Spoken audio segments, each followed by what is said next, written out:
Partnerships, this is the kind of thing that builds strong communities, isn't it? And we see that here in Northumberland County on so many occasions. I mean, the money that was raised almost overnight to build the new hospital. Again, the provincial government didn't think it was going to even come to fruition. Boom, we put the money together. The people in this community give and give and give, and that's one of the things that makes it so wonderful to live here, I think. Well, while I still have time, I want to show one more promotion here because that's what I do, as you know, Dave. But it's all about Keystone again, and this bag is going to be available for $3, and it's been put together by Michael and Mark Cole, and the name of their company is called Affordable Promo. They're new in town, they live here, and they're going to put the names of 20 sponsors, your business card on each one. It's going to be all in color, by the way, and we're going to be selling that probably within another 2 weeks throughout Northumberland County. Well, I'm proud to say that Human Being's one of those sponsors, by the way, Bill. Yes, We've it already is. signed on for I that. was coming to that. And all the money goes to Keystone, so we're doing 1,000 at a time. So every time we go through 1,000 bags, that's $3,000. I expect the response will be tremendous from this and allows one the opportunity to get their name out. So if anybody wants it, tell them to get a hold of me. So what's next to be done for this Keystone House, Nancy? I mean, aside from the fundraising, what's... I think the next step is putting the shovel in the ground. And we've got an architect working with us right now, and the board of directors is going to provide some input into that, the concept drawings. And then it's just a matter of making it happen. Wow. So, and that'll obviously be in the spring. That's what we're hoping for. Yeah. In the spring, and I definitely I'm expecting it to be finished by this year, the first home. I think it's important, Nancy, you tell how the... What happens after the first home is finished? What happens? Well, then after you just start move on right the next on one. to the next one? The next one, I understand, is Brighton. Now, is there a process in place for choosing who the residents are going to be? Is there already been a panel? That's what I was going to ask Nancy to talk about is what do we do as far as choosing the people to go into this home? I think that's important that people know that. I think that is, and that will be decisioned by our board of directors and how that process is going to proceed. But one of the things that we did do a business plan that was submitted to the provincial government already, and part of that was to ensure that we have a fair, equitable process of choosing who lives within this home. I guess number one is that we want to make sure that people match.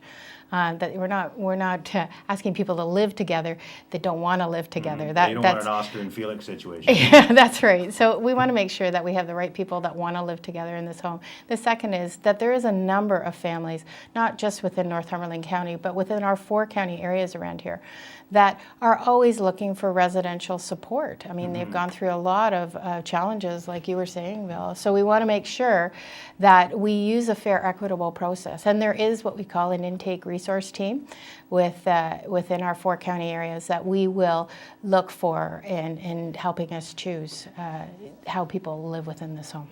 But matching is number one. And if I may, they've already emailed all the families that do have children, and they have to submit to it, and then it'll be up to the board or the committee they put together to decide who goes there. So everything's transparent and wide open. So it could be anybody in Northumberland County or even outside of Northumberland County. We have a committee actually within our board with additional members, community members that are looking at the intake process. So we want to make sure that Has it the is. next location for the next home been picked out or Not even yet. considered at this time? We're looking at the Brighton location because we have a lot of families that are absolutely in need in the Brighton area. And so we have talked about 5 homes within Northumberland County. So looking at Coburg, Brighton, Campbellford, Port Hope as being the locations we would consider. Well, and as you said, if it's successful, we could go province-wide with it. I mean, there's really no believe reason for that.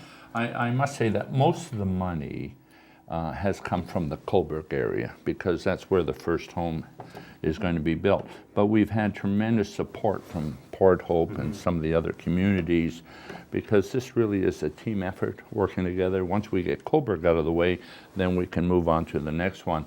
And we hope that we have extra money left over so that can go towards the next one if we're successful, then into the other one. So Do you see it being more difficult to get the funds in the smaller communities than say in Coburg?